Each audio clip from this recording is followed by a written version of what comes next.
Bagay na maganda sa paggamit ng ating EM1 variants. Mga kasaka, nasubukan niyo na bang gamitin ang ating effective microorganisms or mas kilala sa tawag na EM1 microbial inoculants? So, meron po tayo ditong apat na variants.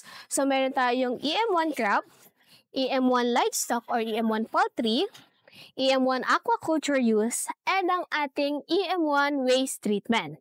So itong ating EM1 crop, pinapabuti nito ang kalidad ng lupa, kaya mas magaan at maganda ang moisture na ginagawa nito sa lupa ng ating mga taniman. So itong ating EM1 livestock at ang ating EM1 aquaculture ay nakakatulong sa odor control at sanitation para maiwasan ang maalinsangang amoy at mapanatiling malinis ang kanilang cages and ponds. And last but not the least is ang ating EM1 waste treatment. So nakakatulong naman po ito sa pag-compose ng mga basura para gawing organic fertilizer sa inyong mga taniman.